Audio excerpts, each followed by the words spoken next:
Solène Niederkorn vous propose FinScale, un éclairage sur l'innovation dans le monde de la finance, de la banque et de l'assurance.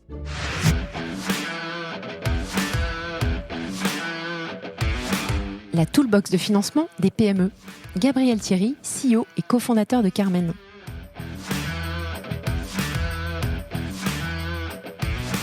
Chaque produit qui a été créé a été limite co-construit avec des clients. On était à leur écoute pour bien comprendre en fait, entre guillemets, ce dont ils avaient besoin. Il y en avait pour qui, par exemple, le produit classique de Revenue-Based Financing n'était pas forcément parfait, ou avait des limitations. Et donc on a co-construit différents produits en s'inspirant aussi de ce qui est fait à l'étranger, en s'inspirant des produits de la finance traditionnelle qui ne marchent ou qui ne marchent pas assez bien dans le secteur de la PME digitale. Et c'est comme ça du coup qu'on a, nous, entre guillemets, fourni notre étagère avec maintenant 3 produits fins. Retour sur le financement non dilutif des PME cette semaine avec Carmen, une start-up qui a débuté sur une offre de Revenue-Based Financing et qui désormais offre toute une palette de solutions comme le Buy Now Pay Later, B2B ou l'Invoice Financing. Hormis le focus sur leurs solutions, nous nous sommes intéressés avec Gabriel aux contraintes que représente l'extension de solutions pour une société early stage comme celle-ci, que ce soit dans la recherche de financement de ces solutions que dans la construction de leurs outils en interne. Nous parlons de l'apport du fonds Fasanara qui sert spécifiquement les fintechs comme Carmen et de la gestion spécifique de ces lignes de crédit. Nous parlons des clients, des intégrations notamment avec Conto et de la solution d'Embedded Finance visant à distribuer les solutions déployées par la start-up. Vu la complexité du setup en matière de crédit et la diversification de l'offre, j'ai demandé à Gabriel d'approfondir les sujets réglementaires et de conformité, notamment dans le cadre de leur expansion en Europe. Bonne écoute à tous!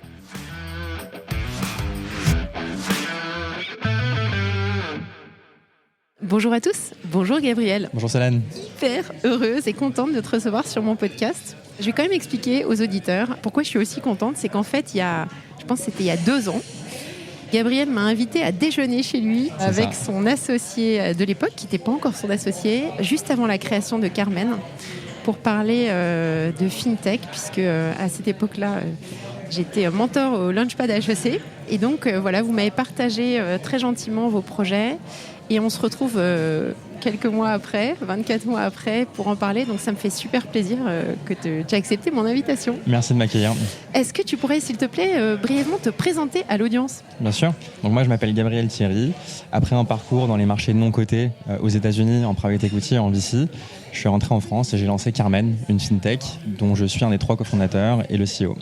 Parfait. Alors d'habitude, je commence toujours mes épisodes par un thème un petit peu général, mais cette fois-ci, j'aimerais juste que tu nous présentes, Carmen, et tu nous expliques un petit peu quelle est votre proposition de valeur actuellement, parce que en fait, je suis assez frappée par la façon dont vous avez diversifié votre offre en un temps aussi court. Donc c'est de ça dont on va vraiment plus parler dans cet épisode, mais j'aimerais du coup que tu nous présentes ce que c'est que Carmen. Très clair. Carmen, du coup, c'est une fintech basée à Paris qui est une solution de financement pour les PME dans le digital. Donc on a importé un modèle anglo-saxon qui s'appelle le Revenue-Based Financing, qui permet à une PME dans le digital, donc principalement des modèles e-commerce, des modèles dans le SaaS, des modèles dans les médias, de venir financer leur croissance avec une ligne de crédit qui va être non dilutive, qui va être digitalisée et qui va être quasi instantanée. On vient en fait financer tout un secteur de l'économie, notamment les PME digitales qui sont relativement sous-représentées par les acteurs du financement traditionnel, principalement les banques, pour diverses raisons qu'on pourra évoquer. Et on leur permet du coup de récupérer des lignes de crédit rapidement pour venir financer leur BFR et leur croissance. D'accord, donc vous êtes parti du Revenue-Based Financing. Vous avez assez rapidement levé des fonds. Si on revient sur cette equity story, est-ce que tu pourrais brièvement nous expliquer comment vous êtes supporté ? Oui, bien sûr. Ce qui est fascinant chez nous, c'est qu'on a vraiment connu les 2 marchés. Donc on a lancé Carmen quand on s'est rencontrés dans un marché qui était en pleine frénésie. L'argent n'avait plus de valeur, les levées de fonds se faisaient assez rapidement. On a levé notre premier seed pré-produit, pré-client, pré-traction, quasiment sur un deck. Et donc c'est comme ça qu'on a lancé l'activité de Carmen. On a fait une première levée de fonds de 3 millions d'euros d'equity, sur lequel on a rajouté à peu près 20 millions d'euros de dette auprès d'un partenaire financier.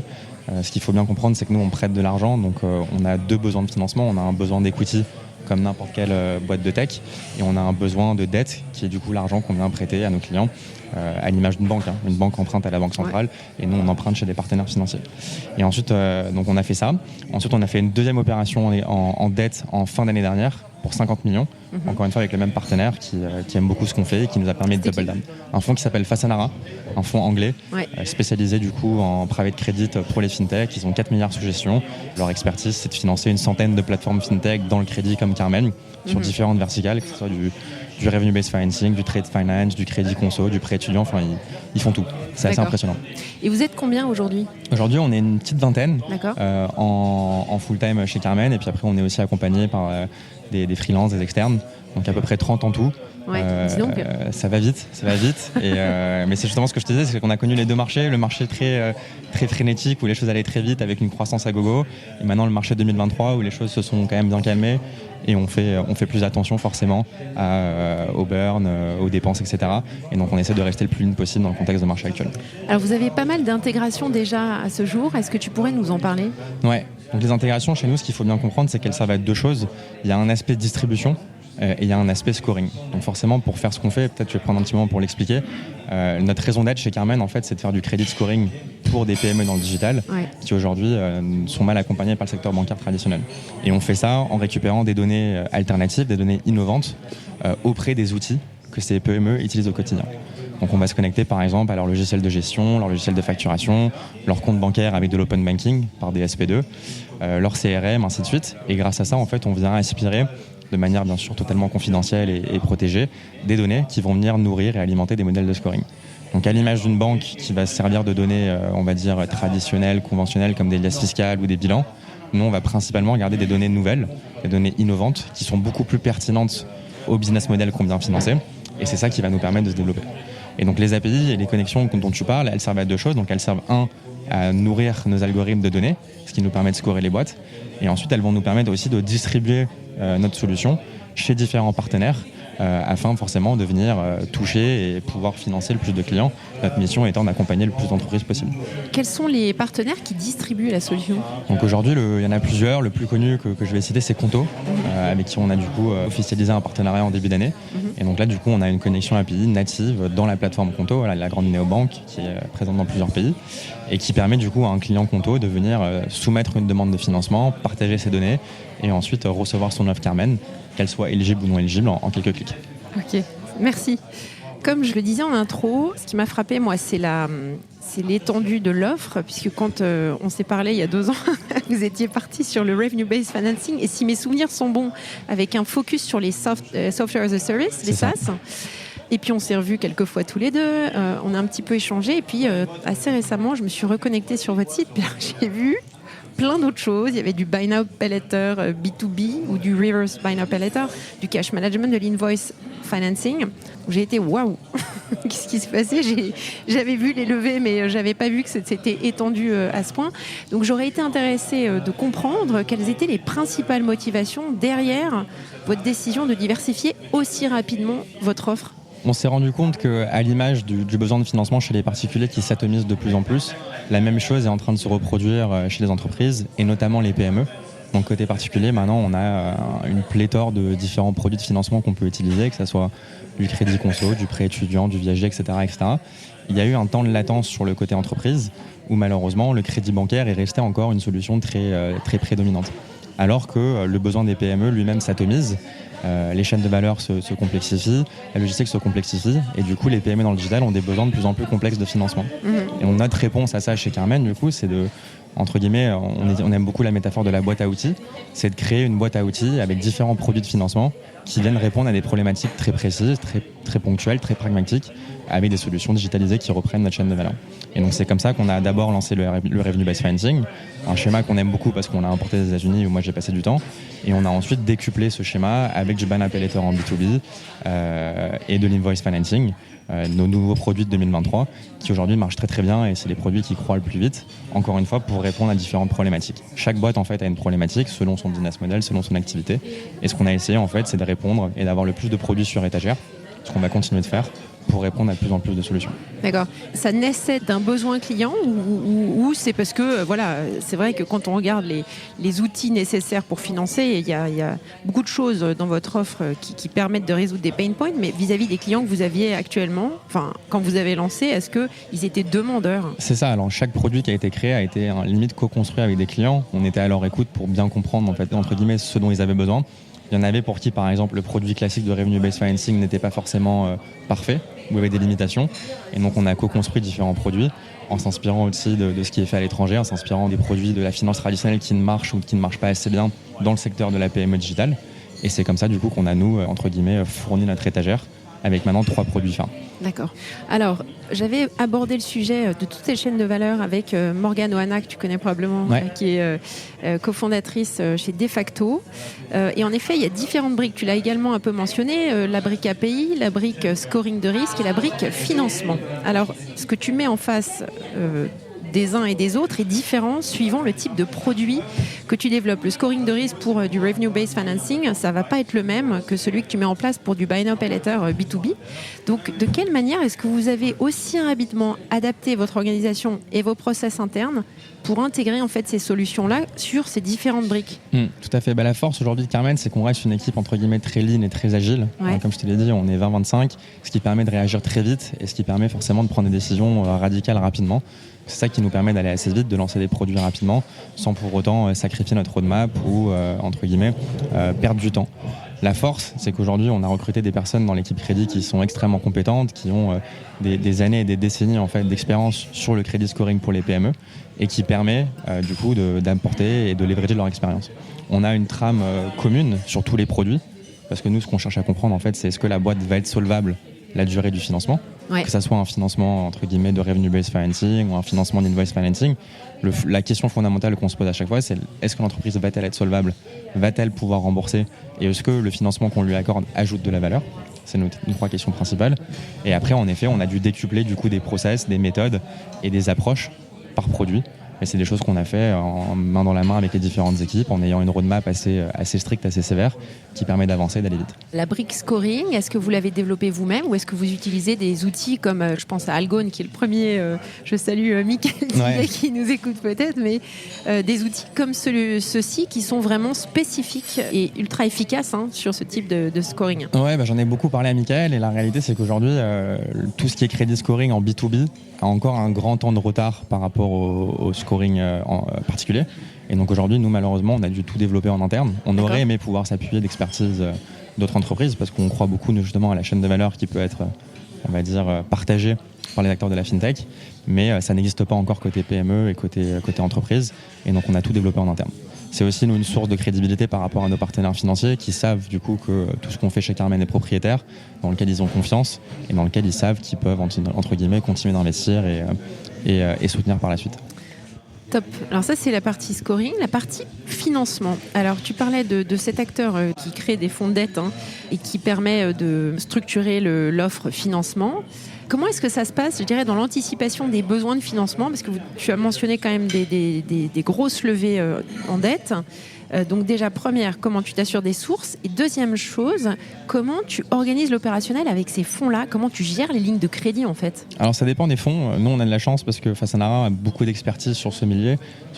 Ils ont 100 plateformes comme Carmen en Europe et même à l'étranger avec lesquelles ils ont l'habitude du coup de voir une plateforme de crédit passer de zéro, ce qui était notre cas. On a fait notre premier prêt avec eux et de passer à 100, 200, 500, 1000 et peut-être même 10 000 prêts. Donc ils ont l'habitude de gérer ça. Ça demande une transparence des process radicale par rapport au partage d'informations et à la confidentialité des données. Donc on leur fait un reporting assez précis qui leur permet de comprendre exactement d'où vient la croissance de Carmen, quels sont les produits qui avancent le mieux, qui leur permet aussi d'anticiper entre guillemets les besoins de financement dont on va avoir. Et après nous aussi on budgète forcément selon entre guillemets les modalités de notre portefeuille. Donc la maturité moyenne, le coût du capital, le TRI que nos clients vont payer sous la forme de commissions et d'intérêts. Et grâce à ça, on arrive assez simplement à modéliser le besoin de financement de Carmen sur 3 mois, sur 6 mois, sur 12 mois et bientôt sur 24 mois. Et comment tu adresses le risque de crédit? Alors le risque de crédit, c'est nous qui l'adressons et c'est là où nos partenaires nous font confiance. Ils se basent principalement sur l'historique, donc qui reste limité parce qu'on n'a que 18 mois, mais qui commence chaque mois qui avance à se crédibiliser. Et ça, c'est nos process, c'est nos solutions. Ils ont confiance, entre guillemets, en nos modèles, en notre approche et à la donnée qu'on est capable de collecter, qui est très granulaire, qui est très précise et qui permet, c'est ce qu'on vend en tout cas, de prendre des décisions de crédit qui sont beaucoup plus éduquées que sur la simple base de documents traditionnels comme des liasses fiscales ou des bilans. D'accord. Donc c'est là où ils nous ont fait confiance. Ils prennent un risque, mais un risque qui est rémunéré parce que forcément, l'argent qu'on emprunte, il a un coût associé. c'est plus cher que ce qu'une banque va venir emprunter, donc forcément il y a un décalage. Ok, alors 2 sujets qui concernent le go-to-market. C'est marrant, j'ai fait plusieurs épisodes sur le sujet assez récemment, sachant que c'est un marché qui est quand même très nouveau. Il y a toute une évangélisation à faire sur ce marché-là, parce que les PME, qu'elles soient digitales ou pas, n'ont pas nécessairement en tête que ça existe. Donc comment tu évangélises, comment tu approches tes clients, sachant que c'est assez complexe pour vous, parce que vous êtes identifié dans un bucket il y a 18 mois qui n'est plus forcément le même, enfin en tout cas qui est beaucoup plus vaste aujourd'hui. Donc comment est-ce que vous avez concrètement adressé cette préoccupation de go-to-market ? Complètement, il y a eu un gros marché à évangéliser, et quand on s'est lancé et qu'on parlait même à toi de revenue-based financing, les gens nous regardaient un peu comme si on était des extraterrestres, ils ne comprenaient pas ce que c'était un anglicisme. Il y avait déjà Silver quand même quand vous êtes lancé. Il y avait déjà Silver, mais ils étaient notre concurrent, mais qui était encore petit, donc c'était quelque chose qui était tout nouveau. Alors tous les deux, on a évangélisé le marché qui commence maintenant à être structuré, mais la force qu'on a en tout cas pour Carmen, c'est que les emprunteurs, donc les PME, sont tellement demandeuses de nouvelles solutions parce que l'expérience actuelle qu'elles ont est malheureusement terrible. C'est long, c'est chronophage, c'est plein de paperasse, c'est pas transparent. Elles n'ont aucune visibilité sur les prises de décision, sur où vont leur donner, qui prend la décision, etc. Et la chaîne de valeur, du coup, est complètement opaque. Et donc, elles sont friandes de nouvelles solutions, elles sont friandes de voir des nouveaux entrants venir disrupter un petit peu les grandes banques sur ce segment. Et donc, on a plutôt le vent en proue par rapport à ça. Et d'autant plus avec le contexte macro qui fait que la remontée des taux qu'on a connue, du coup, nous, on a connu des taux à 0 quand on s'est lancé, maintenant des taux à 4-5% maintenant. Cette remontée des taux fait que la demande pour les solutions alternatives s'accélère, parce que forcément, quand le coût d'un financement bancaire a été multiplié par 3 ou par 4, comparativement, les solutions alternatives, dont les prix n'ont pas du tout augmenté de 3 à 4 fois, deviennent beaucoup plus compétitives. Donc on a le vent en proue par rapport à ça, ce qui aide beaucoup. Et puis après, nous, on fait un grand travail de communication, d'évangélisation, on fait beaucoup de... Des webinaires d'activation avec des partenaires, des webinars, des contenus.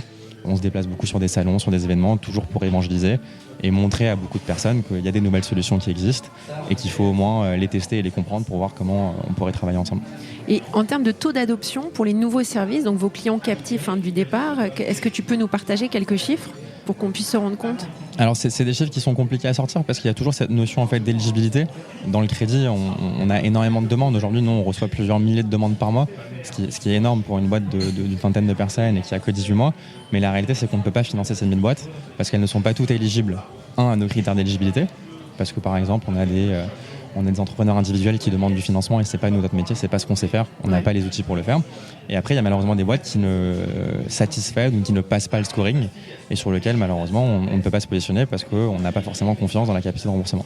Donc sur 1000, en fait, on coupe assez rapidement sur des nombres de clients financés qui sont beaucoup plus faibles, mais l'adoption est très forte. Et ce qu'on remarque, c'est que sur les boîtes qui prennent entre guillemets une ligne de Carmen à M égale 0, qui la remboursent, qui accélèrent leur croissance grâce à cette ligne et qui restent éligibles, quasiment tous, donc on est quasiment à 100% de repeat sur les clients éligibles, reprennent des lignes par la suite parce qu'ils ont découvert le service, ils ont compris comment ça marchait, ils ont compris la valeur que ça pouvait apporter sous la forme de trésorerie immédiate, de lissement du BFR et ainsi de suite, et ils reprennent des lignes par la suite. Donc c'est quelque chose qui est très sticky et qui apporte beaucoup de valeur sur la durée, sous réserve qu'on reste éligible et qu'on est capable de bien s'en servir et de ne pas en abuser parce que ça reste du crédit, et le crédit quand c'est malheureusement abusé, ça peut faire très mal. Ouais.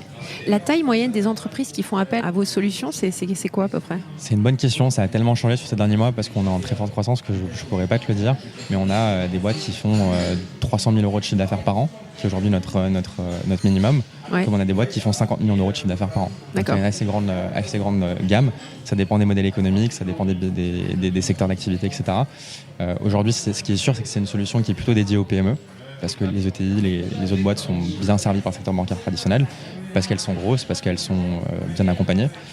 Mais on a des vocations de pouvoir étendre ça, je l'espère, un jour sur des boîtes de plus en plus conséquentes et de plus en plus matures. Ouais. Avec les défis de tous les outils derrière qui sont connectés. Enfin, il y a une complexité quand même additionnelle. Exactement. Alors, je me souviens qu'il y a 2 ans, on avait parlé des défis réglementaires. Alors, j'aime bien le réglementaire, comme tu sais, et de conformité. Spécifique aux différentes offres, parce que c'est pas forcément les mêmes réglementations qui opèrent suivant les différentes offres. Alors comment est-ce que vous avez géré ce sujet-là et finalement qui porte les agréments pour vous permettre de gérer et d'offrir ces solutions ? Oui, tout à fait, c'est vraiment le cœur du réacteur aujourd'hui. Le crédit en France est très réglementé, on a le monopole bancaire ce qui fait que personne ne peut faire n'importe quoi. Alors c'est aussi des grosses sources de barrières à l'entrée, parce que ce qui fait que la concurrence étrangère aujourd'hui évite la France pour ces mêmes raisons. Et donc on a la chance aujourd'hui, les plateformes de crédit en France, que ce soit nos concurrents directs ou nos homologues qui font aussi du crédit aux PME, d'opérer dans un contexte réglementaire qui protège par rapport à la concurrence étrangère. Nous aujourd'hui on utilise un régime du prêt participatif que les gens connaissent, qui est un régime qui date des années 90 et qui permet du coup de faire du crédit dans des conditions assez spécifiques et assez précises, sans encore avoir d'agrément. Parce que forcément, pour avoir un agrément, ça prend du temps. Il faut des moyens, ce que nous, on n'a pas pu faire forcément, parce qu'on a encore une boîte relativement jeune. Et on est en train de travailler main dans la main avec le régulateur, avec différents partenaires et différents conseils pour structurer un passeporting européen qui va nous permettre du coup de leverager une structure beaucoup plus institutionnelle, beaucoup plus, on va dire, safe en termes de structures qu'on peut mettre en place vis-à-vis de nos partenaires financiers, parce qu'eux forcément investissent dans Carmen, et qui va nous permettre de se passeporter à l'étranger avec des grosses ambitions sur l'Europe du Sud. Je ne peux pas trop en parler encore parce que c'est un sujet non, encore... justement, j'allais te poser la question. Voilà, dans le pipe, mais je serais ravi de t'en parler plus quand c'est fait. Ok. J'étais intéressée de discuter de synergie, parce que vous avez une offre assez différenciée, tant d'un point de vue de l'entreprise que des clients et des partenaires. Est-ce que vous avez certaines synergies qui se mettent en place ou c'est encore pour le moment assez balbutiant et vous tâtonnez dans l'organisation? Des synergies par rapport aux partenaires ou par rapport aux clients? Non, par rapport à votre organisation. À nous? Ouais, tout à fait. Alors aujourd'hui, en fait, on se rend compte que la problématique du financement, c'est une vraie charge mentale pour tous les dirigeants de PME. Et on se rend compte qu'on peut apporter de la valeur au-delà juste du financement. Et donc, on est en train de créer tout un réseau de partenaires qui sont à la fois des ambassadeurs de Carmen, mais pour qui on devient aussi nous-mêmes un ambassadeur, qui permettent toujours d'aiguiller les PME dans leur recherche de financement. Et c'est vrai que nous, on parle de plus en plus aujourd'hui du millefeuille du financement, qui est que les besoins s'atomisent et qu'il faut venir optimiser ce que nous, on appelle la capital stack, la structure de son financement, selon ses besoins. Et il faut arriver du coup à coupler du financement long terme, comme par exemple de l'equity ou du financement bancaire sur 5 à 7 ans pour financer la trame de développement, comme avec du coup du financement court terme, plutôt comme Carmen du coup ou d'autres qui vont venir financer du coup le bas de bilan et des problématiques beaucoup plus court-termistes comme par exemple l'achat de stock, l'inventaire, la logistique, etc. et qui permettent du coup de développer l'entreprise. Il faut arriver à naviguer tout ça et du coup nous on est devenus partenaires et on continue de devenir partenaires de nombreux acteurs de l'écosystème, que ce soit par exemple des DAF, que ce soit par exemple des leveurs de fonds, que ce soit par exemple des cabinets de conseil en innovation qui travaillent main dans la main avec les établissements publics comme la BPI pour que du coup on vienne compléter leur stratégie de financement et pour que eux aussi arrivent à inscrire Carmen chez leurs clients et vice versa. D'accord. Donc ça marche très bien, ça crée des belles synergies et surtout ça permet en fait à l'entreprise d'avoir l'assemblage, un peu comme dans un vin, d'avoir l'assemblage parfait entre différents cépages. Voilà, j'essaye de rendre la chose un peu digestible pour tout le monde selon ces problématiques de financement sur le court terme, sur le long terme.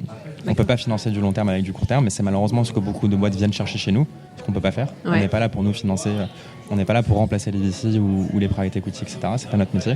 On est là pour les compléter quand il y en a, ou alors financer d'autres actifs bas de bilan. Alors vous avez une offre d'embedded finance qui répond à quel besoin concrètement? Ouais, alors l'embedded finance, moi je trouve personnellement que c'est un assez gros amalgame parce que ça veut tout et rien dire. Il y a la distribution embedded, et d'où la question. Et donc il y a la distribution, il y a le scoring, il y a le partage de données, enfin ça veut tout et rien dire. Il y a même de l'embedded payment, de l'embedded insurance, les gens l'amalgament dans plein de choses. Nous en tout cas, vous c'est quoi? Tel qu'on l'utilise chez Carmen, justement, j'y viens, nous c'est vraiment la distribution. C'est qu'on se rend compte que nos clients qu'on finance aujourd'hui, ils utilisent tous des places de marché, des solutions de logistique, des solutions d'agrégation qui leur permettent aujourd'hui de faire fonctionner leur activité, que ce soit un e-commerçant ou autre. Et donc nous, aujourd'hui, notre offre d'embedded financing, elle nous permet de venir s'intégrer dans ces plateformes, dans ces places de marché ou dans ces solutions, à l'image de Conto dont je te parlais, pour venir proactivement leur offrir du financement. Et donc on n'est plus là du coup à nous attendre entre guillemets que les clients viennent toquer à notre porte en disant voilà j'ai besoin de trésorerie. Ce qui généralement ils ont tendance à faire un peu tard parce que la nature humaine fait qu'on anticipe rarement son besoin de financement et qu'on peut venir voir ses partenaires un peu trop tard. Et c'est là où forcément nous, généralement le taux d'éligibilité du dossier peut être plus compliqué à faire passer. Et donc nous on se sert de nos API et de l'embedded financing que moi j'appelle de l'embedded distribution pour aller directement s'intégrer nativement chez des partenaires et du coup pouvoir leur permettre un partenariat win-win à la place de marché et à nous pour aller trouver des marchands qu'on peut financer. Tu peux en citer déjà qui ont souscrit à l'offre ? Alors on a pas mal de partenariats en cours de construction avec des grosses marketplaces. Pas de name dropping. Je peux t'en citer une comme Octopia par exemple, avec qui on est en train de s'intégrer, et d'autres que je pourrais te citer très rapidement. Ça marche. On verra quand on publiera l'épisode. Exactement. Alors, j'aimerais que tu nous parles de vos plans à venir, que ce soit en termes de diversification de l'offre. Et ce serait intéressant que tu nous expliques comment vous allez gérer entre croissance et consolidation des différentes activités. Parce qu'une boîte qui existe depuis 18 mois, avec, j'imagine, encore des positions qui sont en train de se remplir, avec une stabilisation quand même à minima à faire, comment vous allez gérer cette croissance ? Nous, la priorité principale aujourd'hui, c'est de pouvoir se servir de la plateforme qu'on a construite avec nos différents produits, nos process, nos méthodos, et pouvoir les passeporter à l'international. On reçoit déjà beaucoup d'inbound, de demandes clientes, qu'on n'est malheureusement pas capable d'adresser pour des raisons réglementaires et pour des raisons de structure. Donc aujourd'hui, ça va être comprendre comment aujourd'hui notre secret sauce qu'on a développé en France peut se passeporter à l'étranger, dans des contextes réglementaires qui sont particuliers, où chaque pays a son régime particulier, où forcément on va devoir aussi recruter, structurer des équipes locales pour nous permettre de faire du credit scoring à l'étranger, où c'est fondamentalement assez différent de comment ça marche en France. Donc il y a des priorités à prendre, c'est des choses qu'on n'a pas encore nous complètement éclaircies en toute transparence, mais sur lesquelles on travaille activement. On a tout l'été pour le faire, et on a hâte de pouvoir entre guillemets lancer la deuxième géographie de Carmen, qui pour nous sera un gros milestone. Tu veux pas nous dire quand ? Quel pays ? La réalité, c'est le pays, j'ai des idées. Ah, t'as des idées, je me doute. Voilà, j'ai des idées, heureusement. Ça va être l'Europe du Sud. On aime beaucoup l'Espagne et l'Italie. D'accord. Donc un de ces deux pays. Exactement, on a beaucoup de demandes. Okay. Et surtout, on a un mix d'investisseurs qui peut nous aider assez facilement. Ouais. On a un fonds espagnol à notre capital, on a le fonds de Fasanara dont je t'ai parlé, on est grosses d'origine italienne. Donc ils peuvent nous aider, ils ont déjà financé des plateformes dans ces pays, ce qui nous aide à aller assez vite. Après, la temporalité, elle dépend de beaucoup de partenaires que je ne contrôle pas forcément, et donc je devrais te revenir dessus. Super, écoute, c'était hyper intéressant. Straight to the point. Gabriel, tu m'écoutes régulièrement, merci. Et donc, tu sais que va venir la question de ta recommandation. Donc, qu'est-ce que tu nous recommandes avant qu'on se quitte ? Alors, côté podcast, c'est vrai que je t'écoute régulièrement. J'écoute aussi pas mal Mathieu Stéphanie, que tu connais bien. Qu'on salue. Qui a, je trouve, une très belle approche à certaines problématiques et qui prend le temps de bien détailler certains sujets, donc c'est super. Côté livre, je trouve ça beaucoup plus compliqué parce que c'est très personnel. Et donc, je l'ai segmenté en deux choses. Il y a une recommandation fiction, une recommandation non-fiction. Fiction, pour moi, c'est sans hésiter Le Comte de Monte Cristo d'Alexandre Dumas, qui pour moi est juste un chef-d'œuvre qui m'a beaucoup inspiré. Recommandé par Frédéric Stollard, ici même. Ok, voilà, c'est du coup un peu original, mais en tout cas, Frédéric a bon goût. Et en non-fiction, moi, un livre que je lis actuellement qui me marque beaucoup, c'est le nouveau livre de Thibaut Renouf de Partout, qui s'appelle Start to Scale, qui est un peu un retour d'expérience de ces 5 ou 7 ans, je ne sais plus, chez Partout, et comment ils sont passés de 10 à maintenant bientôt 400, comment ils ont dû structurer leurs équipes, comment mettre en place des process d'organisation, de management, d'OKR et ainsi de suite, pour faire en sorte que le schmilblick il avance, quoi. Donc ça m'aide beaucoup. Et après il y a des classiques, je pense Zero to One de Peter Thiel, un livre que n'importe quel entrepreneur devrait lire, que j'ai lu il y a longtemps et que je relis de temps en temps, et qui permet de temps en temps d'apporter un peu de lucidité et de prendre un peu de recul sur l'opérationnel. Merci Gabriel. Merci Solène. À bientôt. Au revoir. Merci à tous pour votre écoute. Je suis ravie d'avoir partagé ce moment avec vous. N'hésitez pas à me contacter sur Twitter ou LinkedIn pour me faire part de vos commentaires ou de vos réactions. Et je compte sur vous pour noter cet épisode sur vos plateformes de podcast préférées. À la semaine prochaine.